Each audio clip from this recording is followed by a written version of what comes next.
Hello. Very excited to be here.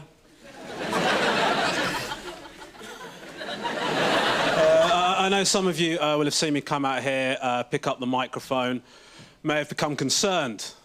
Oh, God, Asian comedian. It's going to be banging on about being Asian the whole time. Please don't worry, OK? Only about 10% of my stuff is actually based on me being Asian. The other 90% is based on my issues with white people.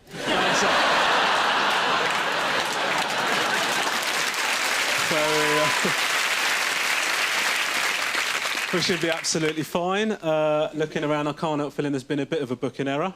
But I'm just going to say what I've got to say and get the hell out of here. I think that's the safest strategy. And people say to me, Romesh, when do you experience the most racism? The truth is, the most racism I experience is actually from my wife, right? Because I am married, I don't want to upset anyone in here. I'm married, and my wife and I, we have 2 small children, yeah? We're not kidnappers. We created these children by the traditional means.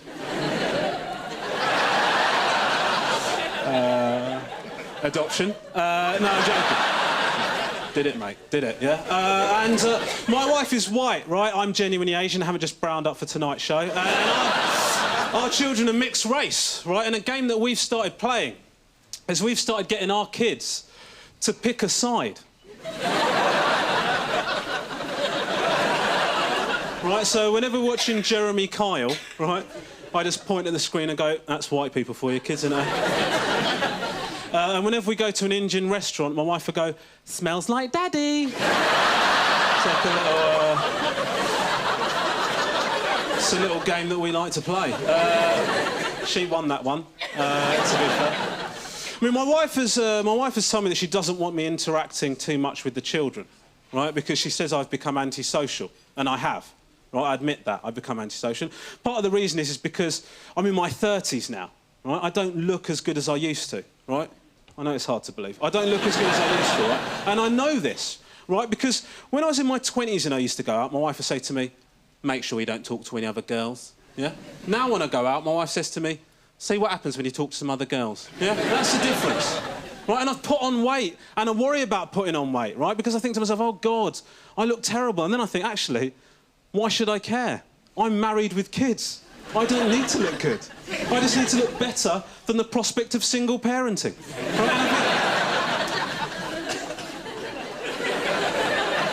I think I can manage that. I think I've got that in the tank, yeah? And the thing is, right, is that my wife, she says what she thinks she wants me to hear, right? Which is, I don't care what you look like, darling. I don't care how much weight you put on. I would love you regardless. Right? Now, that is not helpful to me, right? Because I need more rules, not less. If I didn't think it would upset my wife, I would shit in the living room. Right? I need something. I went out recently. I went out with my friends. We're all in our 30s, right? We don't look terrible, but what we do look like is shit tribute acts of us in our 20s. Right? That is a fact, right? We went out, and I thought to myself, oh, my God, well, look at these guys. They're all in their 20s. They look amazing. They look great. Are they going to make us feel bad? Are they going to make us feel like we're stepping on their turf? Are they going to intimidate us? And the truth is, they ignore us. Of course they do.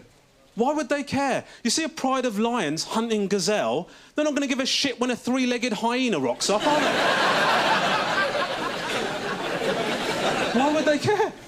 Right? It comes to the end of the night, right? It's been a great night. I mean, I say it's been a great night. It's been all right. Right, I'm stood by the entrance of the bar. This absolutely gorgeous girl walks out, makes direct eye contact with me. And I think, hello, this is happening. I can phone my wife, tell her I've still got it. This girl walks straight up to me, does not break eye contact for a second, says to me, no word of a lie, taxi for Rachel.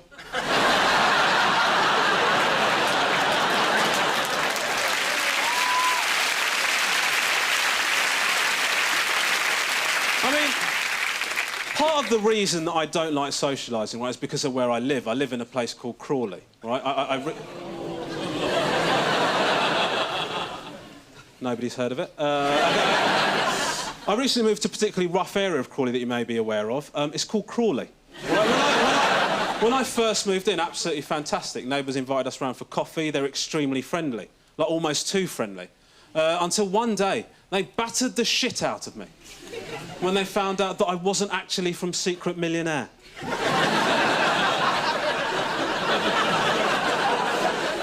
I recently ran over a cat in Crawley, right? It's a... All right, chill out. I recently ran over... Not deliberately, I'm not a horrible person. I ran over a cat by accident, right? It's a horrible thing to happen. I mean, it's not great for the cat, but for you as well, it's horrendous, right? Trying to get some help with the situation, I momentarily forgot that I was in Crawley. There's some kids waiting by the side of the road, so I went up to them and I said to them, "Any of you know the owner? Any of you know the owner?" One of the kids turns to me and he says, "It's a cat." Now, my first thought was, bloody hell. The owner of this cat is a cat. They've liberated themselves. But it turns out that this kid thought he was furnishing me with new information. As if I might be sitting by the side of the road thinking, oh my God, I have hit this bloke so hard that he looks like a cat. I was driving along, right, I had my son in the back of the car, right, in the car safety seat. I don't piss about, I do things properly. Right? Pulled up at the petrol station, I put the petrol in the car, and then I thought, I can't be bothered to take him out of the car seat while I go in and pay for the petrol. It's too much hassle, isn't it, right? I thought just leave him in there while I go in and pay. That's not bad, is it? I mean, he looks like me, he's not going to get abducted, right? Plus, I was extremely careful, right? I took my sat-nav in with me, right? So, I went into the petrol station, I paid for the petrol, I said hello to my Uncle Raj, who was on that night. I came back out to the car. And my son was crying his eyes out because he thought I'd abandoned him. And as a father, that is one of the most heartbreaking things that you can see. Because it means he's a pussy.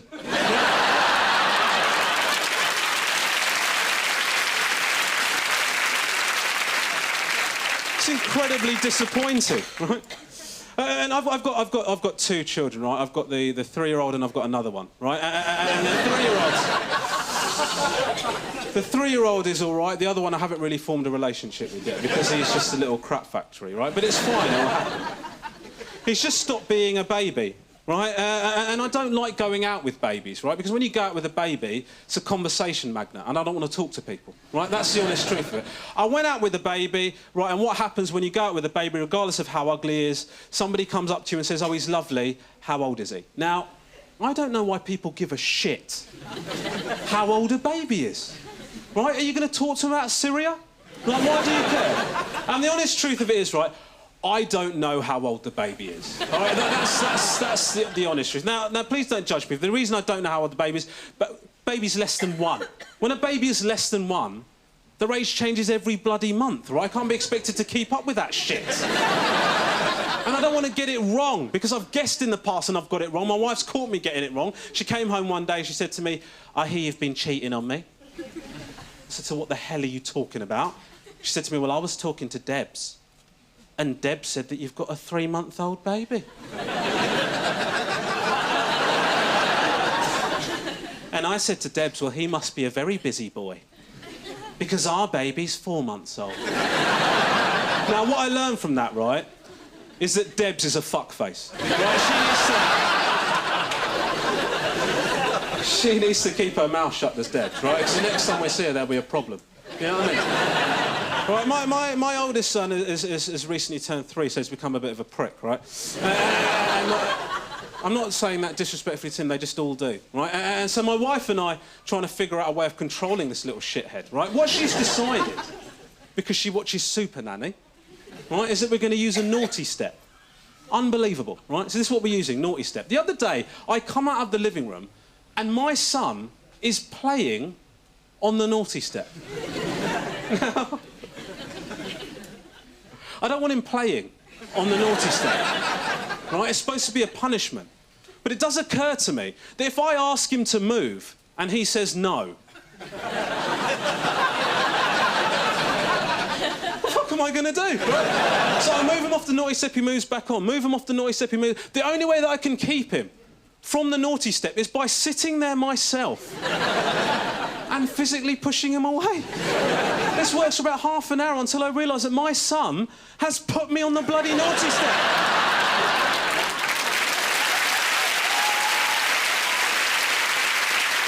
People see me with my children, they say, Romesh, you must love children. The truth is, I love my children. Other people's children can burn. Give a shit about other people's children. I mean, that's why I used to be a teacher.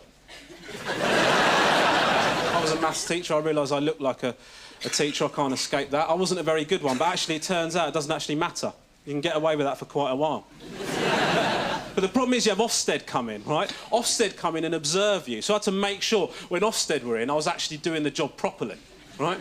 So I've got learning outcomes up on the board, Pythagoras and trigonometry flying all over the shop.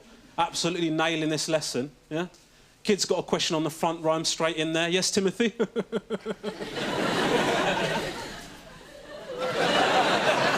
You've got a question? How can I help you? And then he'd go, why are you being weird? Then I've got to convey to Timothy, without the inspector realising, that I am going to fucking end it. We had uniform at our school, as they do in many schools, right? And I agree with the principle of uniform. My issue with it was they're quite strict about it, right? And we had to enforce it. And we had a sixth form at our school. Now, talking to sixth form lads about what they're wearing, absolutely not a problem, right? I've got no issue with that at all. Talking to sixth form girls about what they're wearing, something I felt a lot less comfortable about. I don't want to have that conversation. It's embarrassing. But what I actually found was, if I looked at them for long enough, they soon covered themselves up.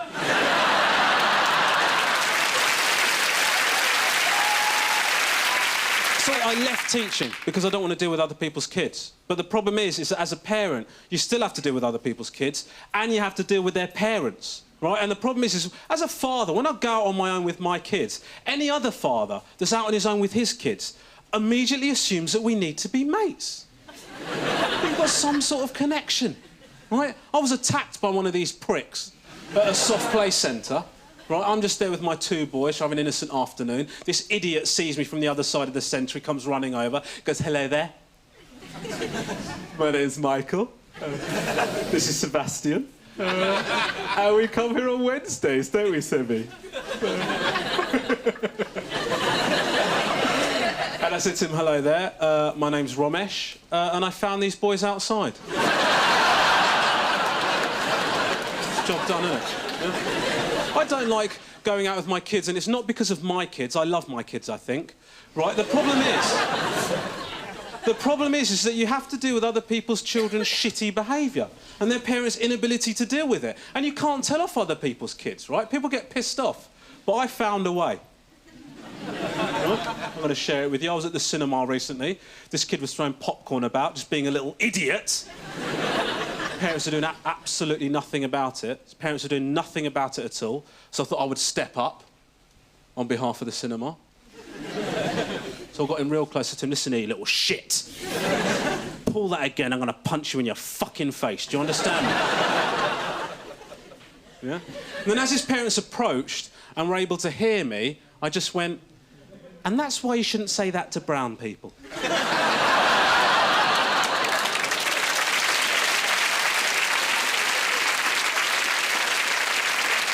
Right? They apologised to me. Right, try it, right? You'll have to brown up, but it's worth it. I've been Romesh Ranganathan, thank you very much. Good night. Hello. Oh, hello. You look very nice, young-looking, good-looking crowd. Well done, well done. Hello, so my name's Roisin, and my recent good news, keeping with the theme, is that I received an invite to go back to my secondary school to give a speech to the school leavers. Yeah, bit of background information. I'm 31 years old, single, and just recently moved back in with my nan. Winner! It's quite nice living with my nan. She's a very old lady, what with her being a nan. But she's one of those people, she watches all of the soaps, like Coronation Street, EastEnders. She'll sit there for hours. But any reality TV, and she starts threatening to leave the room, like it's so much below what she already watches. She's like, Big Brother on the telly is a bloody insult. I wouldn't watch this rubbish if you paid me. I leave the room. I wouldn't watch this rubbish if you paid me. I wouldn't watch this rubbish if you paid me. And I'm like, Nan, you are the nosiest woman I've I've ever met in my entire life. I bet if I put a net curtain across the television, you'd watch it then. When did this slut move in? Who's that girl? And it's quite hard having people round when you live with your nan. At 31, it's a bit like, I've got friends coming round, nan, can you stay in the kitchen? But my sister came round the other day with her very new posh boyfriend, and I was cooking aubergines in the kitchen. Best place to cook them, bathroom fucks them up. And my nan walked in and quite loudly announced, I can't stand the smell of those Aborigines. Stormed off. So yeah, it's pretty awkward. So basically, the teacher invited me back. I sort of tried to explain to her. I sort of, said I don't really think I'm in a position to come and advise 18-year-olds. And she started saying, "No, Roisin, it's not about where you are. It's not about where you are. It's about how you made your plans. It's about the climb." It's a little bit like talking to Miley Cyrus, if I'm honest. And I genuinely had to say to this teacher, the thing is, I have based 80% of my major life decisions on astrology. Not even a joke. Not even a joke. Honestly, I'm finally owning up to it, because you have to, because I've always been one of those people that people go, it's not real. And I go, no, it's not real. I'm not an idiot. I know it's not real. Fucking is real. I have, and I recommend all of you lovely young people do this, because if you base 80% of your major life decisions on astrology, you never feel any real sense of personal failure whatsoever. It's like, I didn't fail, Saturn was in return. I'm just a girl. Yeah, so I come from a massive family. I've got 80 first cousins. Yeah, Irish background. What's that smell? Fertility! And I'm one of the older cousins in my family. I've got a lot of cousins in their late teens and early 20s. And I've noticed recently at family parties that I'm not so much moving away from my youth as the youth kick you out. Because they don't sort of sit with me anymore, and I'm finding myself further and further away from them and spending more time stuck on a table with my drunk Auntie B banging out, I know the time I danced with Billy Ocean. Don't know what accent that was. Sorry, I forgot who she was. But it's like Facebook, Twitter, there's so much. Like, Facebook is... I like Facebook, but what I really miss is phasing people out. That was a really important part of my life. You just used to meet people, you got on for a while, and then you phased them out. That's what happened. And now you've got to meet them forever. I phased someone out 10 years ago because she was a dick. And then she asked me my friend recently, and I thought, I'll see if she's changed. And I accepted her friend request, and after 4 minutes, she asked me to join a group that was Stop Cosmetic Testing on Animals, Test on Paedophiles instead. Yeah, that's what you want, don't you? A young-looking, creamy-skinned, youthful paedophile running around the place. How old are you? 39. Delete. And everyone's always taking photos. Everyone's got a camera. Give me a cheer if you've got a camera here today. Of course you do. But there's been a time you go to a wedding or whatever, and you're like, you got dressed up and you had a photo. And now it's just everyone's taking photos of 11 o'clock in the morning. There's my 100 photos of 11 o'clock in the morning. I went to a concert recently, and I was subtext. I've got a social life. Yeah, don't need you doubting me. And I went to the front, and I was the only person watching this concert with my eyes. Everyone else was just stood there like this, with their video phones. And it really annoyed me, because I was like, who are you recording this for? Anyone vaguely interested in this band would have come and bought a ticket. They're only £6! And most phones only last 2 years anyway. So how about you just watch the concert and try and remember it with your brain, like we did in the old days? Honestly, I swear to God, someone clapping over there. Amen to that. I could see a time in like 20 years, there's people running into rooms going, anyone got a brain from the 80s? I need to remember something. Anyone? Or like, oh, my phone's dead, I don't know who I am.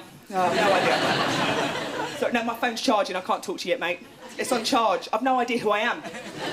I might be racist, I don't know. 5 minutes. But I am single. I've been single. Give me a cheer if you're single. Happy, you're good, yeah. Give me a cheer if you're single for 3.5 years. Not so confident.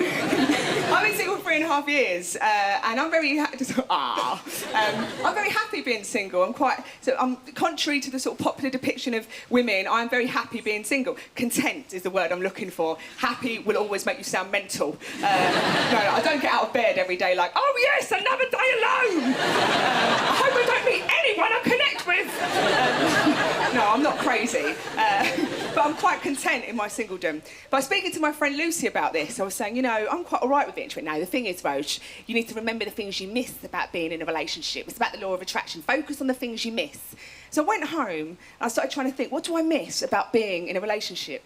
And I realised the only thing I miss about being in a relationship is having someone that I can be horrifically unreasonable with. That's it. That's as far as it goes. Because if you haven't got someone in your life, you know, someone that you can sort of show the side of yourself that makes no sense to, sort of unleash a bit of the mental on, life can quite quickly become a series of polite, inane interactions. Because you go to work every day and you've got to be nice to those pricks, they pay your mortgage. You're like, morning, you're going to talk to me, are you? I'm losing white blood cells. And then you might move into a flat with some people and they talk about bills and washing up and you're listening to them and yeah, but all you want to do is meow! Meow! Meow! Because let me tell you, one of the things you miss about not being in a relationship is a partner, because their job is to soak up all of your miscellaneous noises. And everyone's got them, be it the meows or hello or blah, blah, blah, blah. And if you don't have them, you don't have anyone to express them to, especially not in Barclays on a Tuesday afternoon. So that's why a lot of single people are unhappy. It's not because they're lonely or no sex, it's just because they've got a belly full of unexpressed meows. Meow! But yeah, and also I think it's really important, if you've got someone that you can be a bit of a dickhead to, you don't have to be reasonable with, but they know fundamentally you're still a good person. That's really important. All I miss about being in a relationship is having someone that I can storm into a room to and go, who needs 2 bastard lights on in one room? And leave. That's it. That is as far as it goes. But, so yeah, I'm going back to my school to give a speech based on my lack of love life, lack of money, lack of everything. The only advice I think I can give is how to take sick days. Yeah, honestly, I'm the queen. Because if you start a new job and you like to take a sick day, you start with a clean slate. No, some person really leaning in there, like, go on. If you start a new job, you start with a clean slate. No one knows anything about you. So when you start a new job, start with all of your grandparents alive and well. About it. And technically it's not even a lie, because if you're like, my nan died 5 years ago, they don't ask. Grief's a funny thing. But I am going to go, and I think the only thing I would say in terms of any real advice I have is I think that it's important that we don't define ourselves too early. Because we all define ourselves really young, like, this is who I am, and I think you should always try and stay sort of malleable and be a work in progress for as long as you can. Because you don't want to be one of those people, you know, those people who are like, this is me, take me as I am, this is me, take me or leave me, this is me. Because they are always, without doubt, dickheads. Like, this character, my friend, is not finished. Back in the oven, gas mark 5. Granted, there is the other extreme. You don't want to be there, because I watched a documentary and this woman was 70 years old and she was still having daily therapy. I was a bit like, really? You're on the clock? You know, and she wasn't in terrible pain. She was like, my life hasn't worked out exactly as I thought it would, and children don't, you know, they don't fulfill all your expectations. Love, what is love? Who knows? And if I was that therapist, I'd have been like, oh, it seems to me you're suffering from a very bad case of existence. Out! But I think there's a core of us, no matter how much we sort of define ourselves. I'm always worried about the part of us that we sort of rule out as not being us. So, you know, you sort of go, this is who I am, and then you say, this is not what I am. I'm always worried about the paths that I didn't take. Like, I'm worried that when I die and I meet God or whoever's running this gaff, and I'll be like, why was I quite anxious quite a lot of the time? I felt a bit, you know, that feeling you've got in your stomach, a bit empty. And he'll look at me and go, because you never tried darts.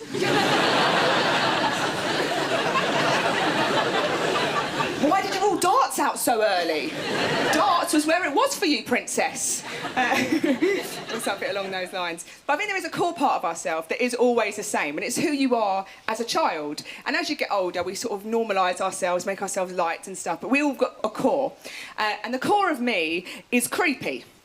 I was a very, very creepy child. There's no easy way of getting into that. I was one of those children that when people saw them, they went, oh, God. And contrary to popular opinion, I wasn't sort of those, you know, kind of quiet and killy children. I was very loud and mental. I'd sort of run in and go, all right, yeah, my dad drives a helicopter, prove it down!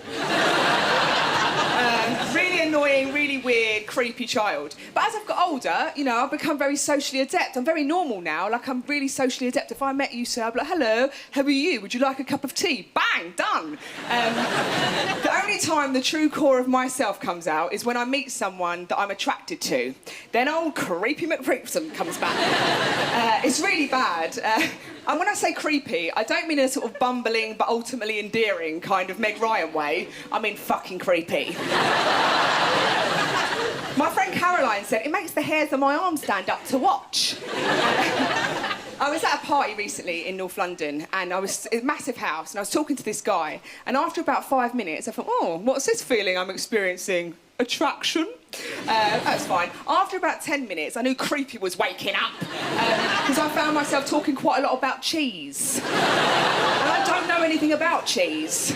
So I was like, cheese, and I thought, maybe he's not back. 15 minutes into it, creepy was running things. I was talking to this guy doing this. Like some horny gazelle about to leap at him, still banging on about cheese. Like, and there's other cheeses. And I thought to myself, what shall I do? How shall I make this? What can I... Normally I'd be like, I've just got myself into a funny position, ha ha ha. But because creepy went, I'm going to give you nothing. There was music coming from another part of the house. Very, very vague music. Creepy went, pretend you're dancing. So I started clicking along to this music. Just clicking. Cheese, I've had feta, it gives me wings. Do you know what music was playing? Reggae. No one in the history of the world has ever clicked to reggae. Yeah, I've had this. Do you get cheese on pizza? I've had cheese on pizza, that's quite nice.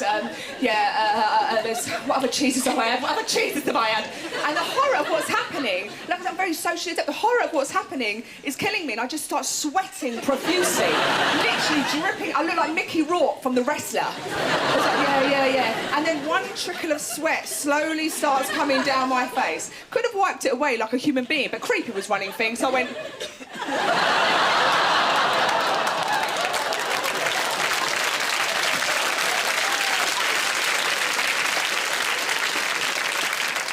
Poured it with my own mouth like some horrible lizard woman. And that is one of the many reasons I will die alone.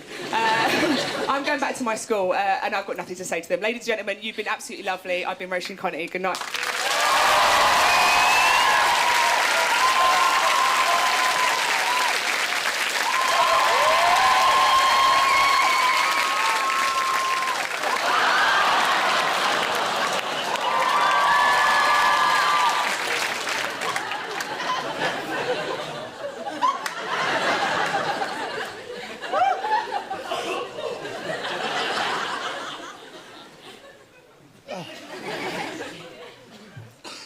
Good evening. Hello. I can't look at him. You all right?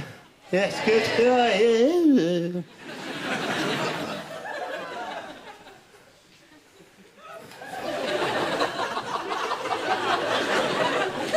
I'm reporting you. Good evening.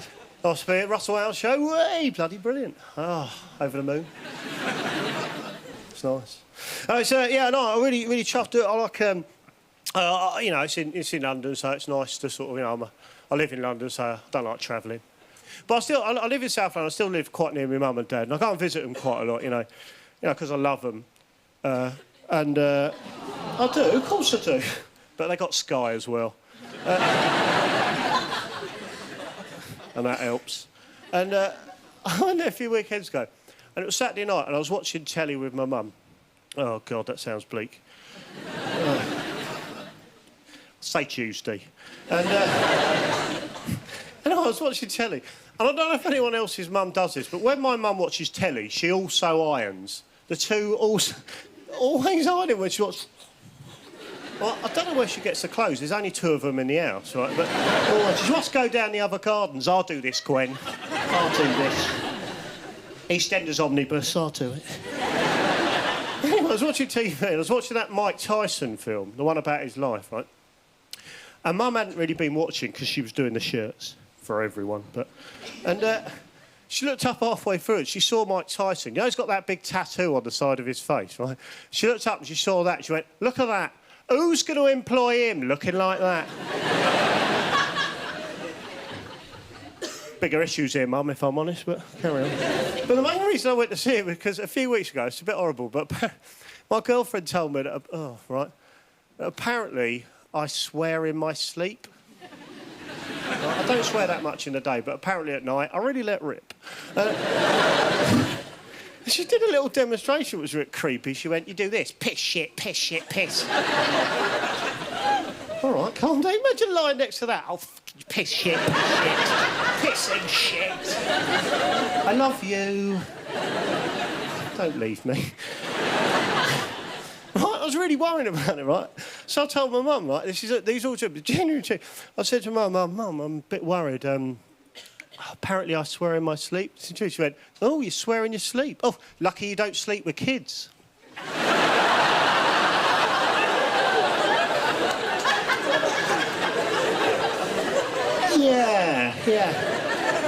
Yeah, we don't want to pick up any bad habits, do we? She's a lovely woman, love her. But every time I go and see him, right, I always have this flashback from a couple of years ago when I came out of their local train station, right? And I was walking behind this bloke. Now, I think it's fair to call this man a bellend, right? Because he was one of those people that when he walked, he swung his arms too much. You know, one of those people. Right? Don't do that, you bellend. And he's swinging his arms. But we're getting near the exit, we're all sort of crumpled in together. He's swinging his arms, and I'm right behind him, right? And at one point, he swung his arm back and he cupped me in the ball.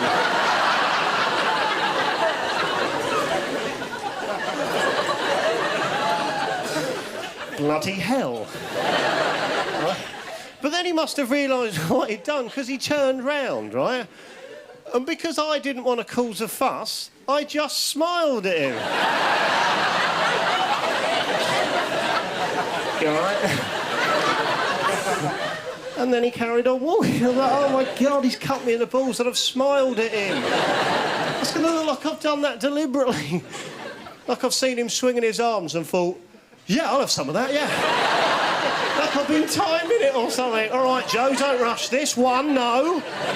2, no. Wait for the open palm.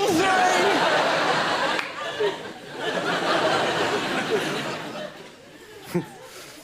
I am... Also, one other time when I came out of my parents' station, there was this... Right, outside the station, there was these 2 empty parking spaces, right? And there were 3 community support officers. You know, community support officers. Like your hat. Anyway, what they were doing, these community supporters, all they were doing was stopping people parking in these 2 parking spaces, and I went off and went, that's a bit weird. Well, came back a few hours later, and they were still doing it. Well, that's pretty bleak, right? But I thought, what do you reckon's happened there? Do you reckon a real policeman's seen the parking spaces, thought, well, we've run out of traffic cones. What else can we use? Community support officers, of course we can. Because they were basically using them as traffic cones. I thought, do you reckon they use them in any other part of the country? Like on the motorway, just hundreds of them standing there like that. The occasional one knocked over where someone's been changing the radio. What the fuck was that? It's all right, it's just community support officer. Students coming home with one on their head. Look on it. You're not bringing that in the house, it's dirty. I was at the bus stop waiting to see my friend, right? And there were these 2 schoolboys, and they were chatting, right? And one of them was taking the piss out of his mate. And I worked out what happened, because the one who was having the piss take out of him, he'd done that thing at school that I think we all did. This awful thing. Oh, he'd obviously in the day accidentally called the teacher Dad. You know that awful thing? I was like, oh, you poor bugger. Because I remember doing it. I was at school, stuck my hand up. I meant to say Mr. Carr, and I said Dad. Everyone laughed. But what I remember most about it is just after I called the teacher Dad, the kid next to me leant in and went, you want to bum him?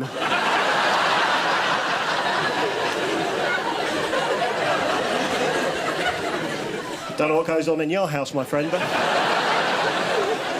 Here's the number for Charles. still a friend of mine, actually.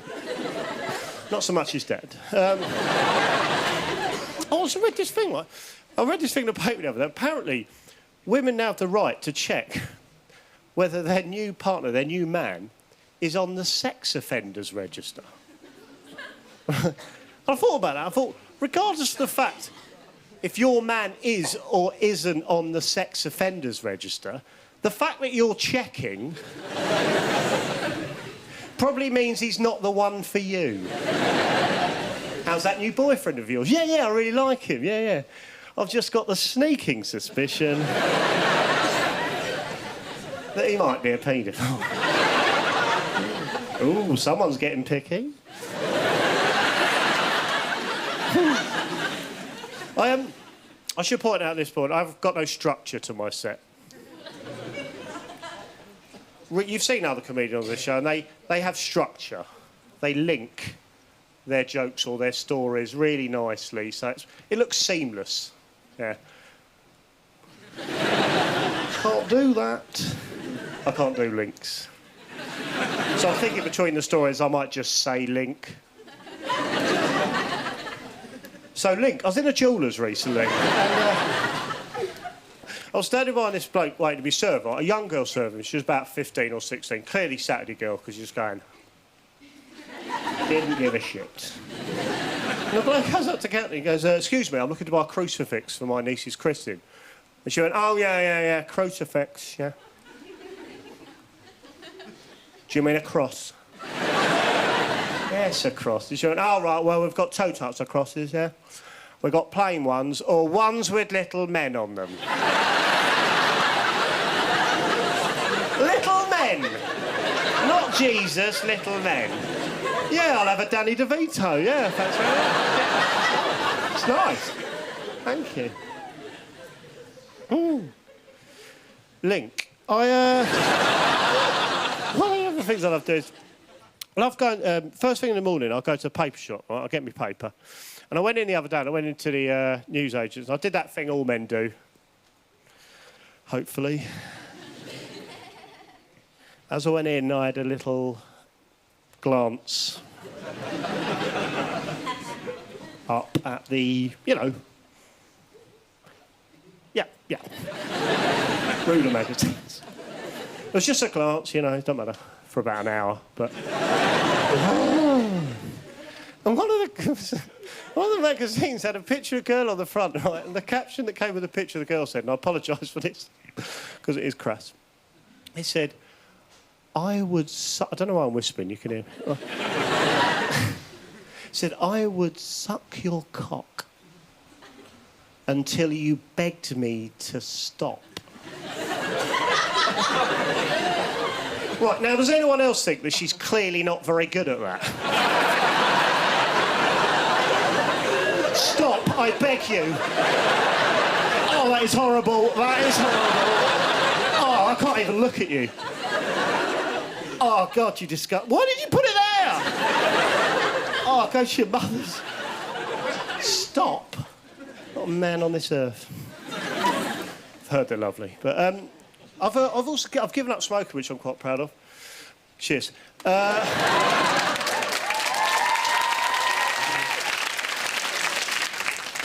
That clearly was patronising, but fine. I'll take it. I was smoking for years, like a lot of people. I started at school, because of peer pressure, bullying, that sort of thing. Worse for me, though, because I went to an all-boys school. Ooh, but I wasn't bummed. Which apparently entitles me to a Bronze Duke of Edinburgh award, which is... But when I was smoking, I found it really weird was, someone would come up to me and they'd go, you got a spare cigarette, Joe? I go, no. No, because unfortunately I'm addicted to them. Which means I'll pretty much take a shine to all of them.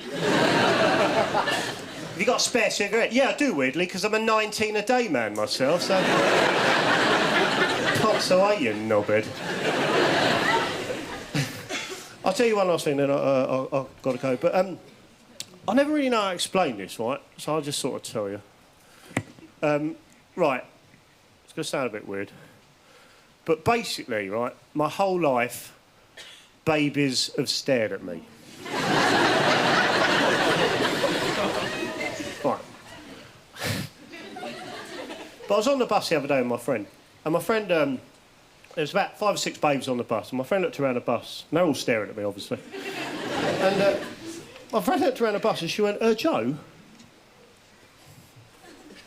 all the babies on this bus are staring at you. I went, yeah, I know, it happens, yeah.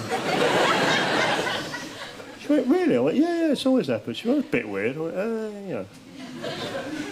Anyway, got off the bus. About an hour later, got on another bus, right, on my own, and there was a baby on that bus, and it wasn't staring at me, right? And I thought, ooh, that's weird. Right? But then I saw the baby do this. I saw the baby go...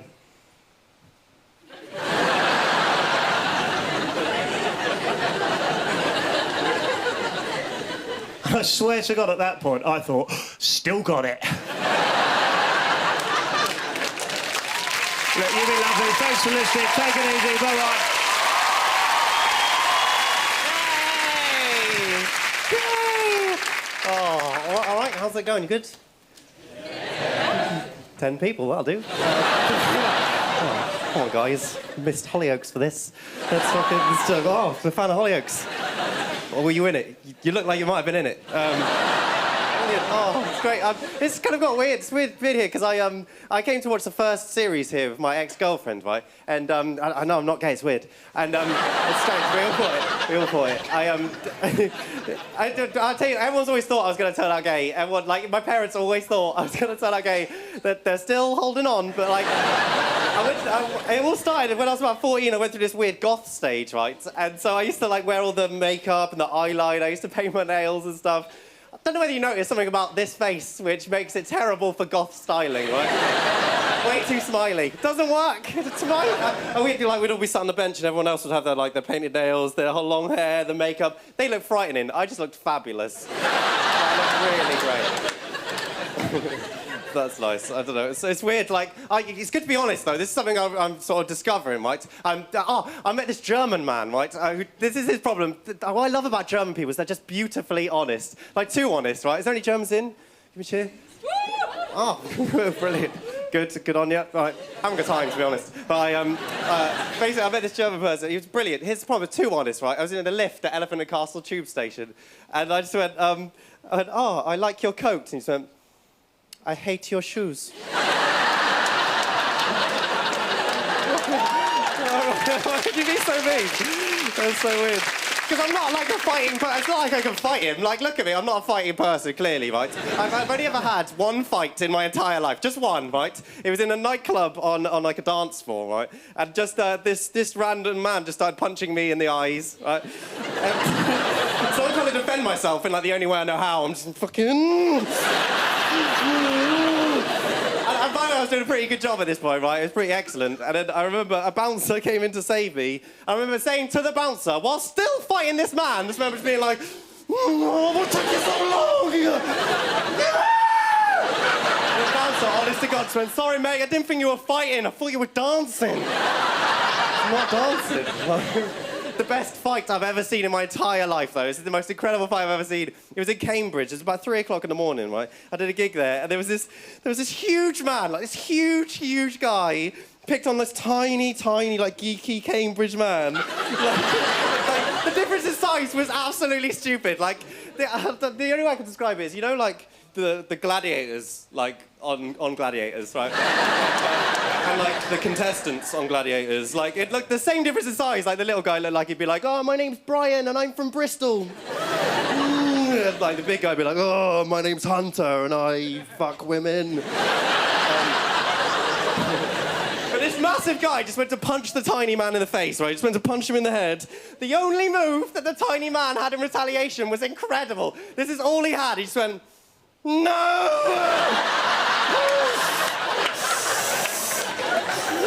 That was all he had. And then because he put his no arm out, the massive guy then had to go like over the no arm to punch him in the head. So he got this overarm motion here. And in doing the overarm motion, he dislocates his own shoulder. This huge man. he just like falls on the floor, he's like screaming in loads of pain. He's like, ah! The little guy's looking at his hand, just like, I think I'm a superhero, did I? No! And like, because he's screaming in loads of pain, loads of people crowd round, right? Loads of people. This tiny man has never had so much attention in all of his life, right? There's loads of people looking at him, this huge man screaming in loads of pain. So this is genuinely what he did, and it blew my mind, right? He's just in loads of pain, he just goes...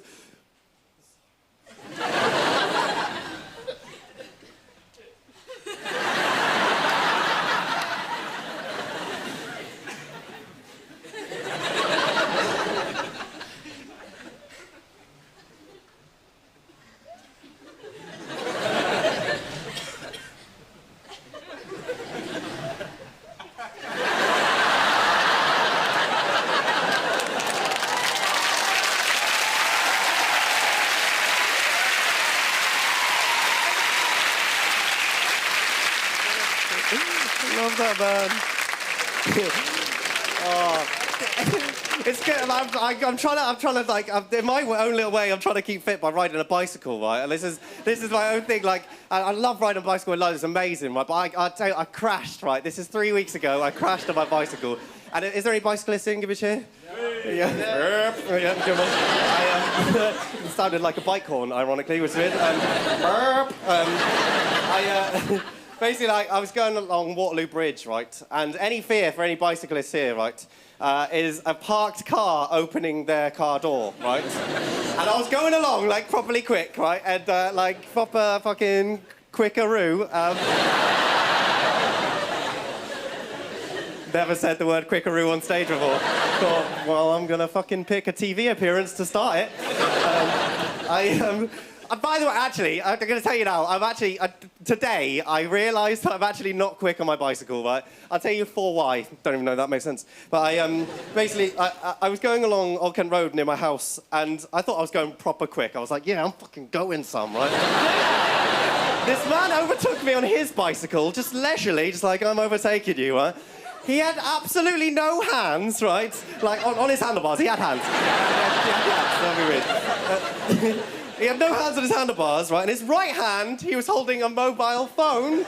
In his left hand, he was holding an eclair. What does that mean? I have no idea. But anyway, I crashed on my bike, right? So I was going along Waterloo Bridge, and this guy opened his car door, right? And he was about as far away as me to the guy, right? And, so I slam on my brakes. And like, instead of like, so I lock my wheels and and instead of like hitting it at full speed and flying over the door, because I slam on the brakes, I kind of hit it at a slow speed, fall into the man's lap. It was so weird. It was the weirdest thing between two men ever. He called me like Patrick Swayze. He was just like, hey. And like, these are the two words that he chose to first say to me, right? I haven't heard these two words together since I was 9 years old, right? He caught me and just went, nice skid. What does that even mean? And so I kind of got up straight away. I was like, I'm sorry, I didn't mean sorry. Got straight back on my bike. But he just gave me a compliment, so I felt like I needed to give him a compliment back. So before I rode away, I said, comfy lap. Weird. I have to tell you about my flatmate. He's absolutely brilliant. He came out with this phrase recently. He went on a date, right, and he didn't come back. So I asked him the obvious question of like, oh, so did you have sex, right? And he said back, he was like, oh no, didn't have sex, no, but we did everything but. The creepiest phrase ever. It's not the creepiest phrase, because to me, it doesn't even say anything. It's so weirdly nondescript. It's like everything but. It's just like, oh, did you have sex? No, but we went rock climbing. Pretty sexual. Really weird, right? And you seem like a sophisticated bunch, right? I've been trying recently to be more sophisticated. And so I thought I'm going to go watch a play, right? I thought I'm going to go watch a play. Oh, you're like sophisticated and go see a sophisticated, cultured play. So I thought, I'm going to go watch The Lion King, right? But yeah, I didn't even get to watch it, though, because this man came up to me in the street in Covent Garden, right, with a flyer, right? Just comes up to me and he's just like proper serious, just goes, come and see this one-man play. It's cutting-edge theatre. And it's free. That is everything I could ever want from an entertainment experience. Right? I'm going to go to this. It's going to be incredible, right? I call up my flatmate. I'm like, mate, we got to go to this play. It's going to be amazing. He's like, wicked, Joel. I'll meet you there. I'm like, perfect, right? And I asked the guy, I'm like, oh, what's it going to be like? Right? That's a serious man. What's it going to be like? He goes, absolute quote, he goes, it's kind of like Billy Elliot. But edgier. Oh, this is going to be amazing, right? So I go there right away. Right? And I think there's going to be loads of people in. It's going to be packed out. I get there. There's just one other person there, right? This lovely old lady who looks like she's been there for 48 years, right? And no, my flatmate fails to turn up, right? So it's just me and her. And then, like, this man comes out of the curtain and embarks upon this long, serious play by himself, right? The same man that gave me the flyer as well. It's always a bad sign, right? Just comes straight out of the curtain, just like, oh. Monologue. Monologue. Monologue. Monologue. Monologue. Monologue. Monologue. Monologue. Monologue. Monologue. Monologue. Monologue. Monologue. Monologue, monologue, monologue, monologue, monologue. Monologue. Monologue, monologue, monologue, monologue. Monologue, monologue. Monologue. Monologue. Monologue. Monologue. I'm paraphrasing, but like, you get the idea. After about 27 minutes of this, I'm sat there like, how is this cutting-edge theatre? This is terrible, right? 27 minutes in, he then does what he quite clearly thinks in his brain is cutting edge, and he starts to remove his clothing. He's then completely naked right in front of me in this tiny theatre, just like monologue. Monologue, monologue, monologue, monologue. Monologue, monologue. So they're like, how the fuck is this like Billy Elliot? Monologue, monologue. I think, oh, this can't get any worse. This is terrible. This cannot get any worse. At this point, he goes behind the curtain, gets a full bottle of red wine, right? And then he starts to pour the entire bottle over his sweaty, naked actor body. Yeah, like we're just like, oh, monologue. Monologue, monologue, monologue. At that point, I'm like, oh, should have seen The Lion King. I genuinely, I wouldn't have minded. I wouldn't have minded if when he gave me that flyer in Covent Garden, if he was just honest with me. Do you know what I mean? If he just gave me the flyer, it was just like, hey, in 33 minutes' time, my penis is going to be a foot away from your face. I'll be dancing in front of you with red wine all over my body. And about 37 minutes in, I'm going to flick my hips. And a bit of red wine is going to come off the tip of my penis.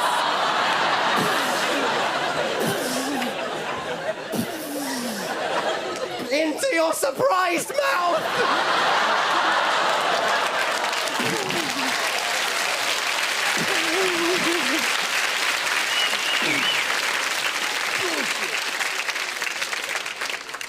I wouldn't have believed him. I wouldn't have believed him. It's absolutely happening. And at this point, the woman beside me, the only other person in there, she then gets up and leaves. She's like, I've had enough of this, I'm going. I'm like, I really want to go with you, like, really badly. Then I look at this man, like, stood there with, like, just his socks on. I'm like, I can't leave. Like, he's chasing his dream, bless him. It's a fucked up dream, but it's a dream nonetheless, right? So I stay, basically. I made the decision, I'm going to stay. So I sit down, but then I realise, as soon as she is gone, it is now just me and him. And it's gone from, like, awful play to, like, awkward lap dance.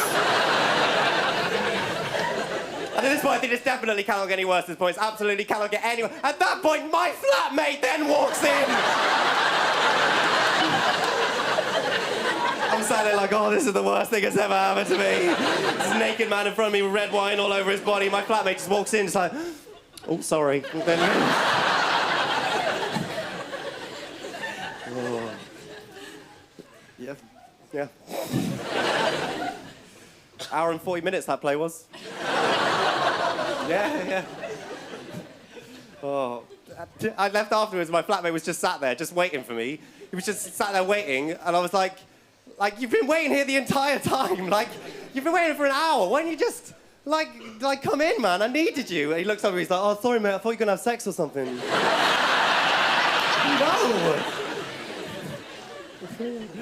No. We pretty much did everything but.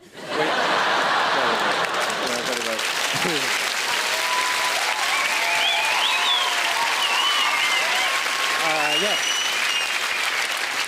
Thanks very much. If any of you are on Twitter, then follow my mum. She's hilarious. She's properly brilliant. I've been Joel Dommett. Have a nice evening. Take care. Bye.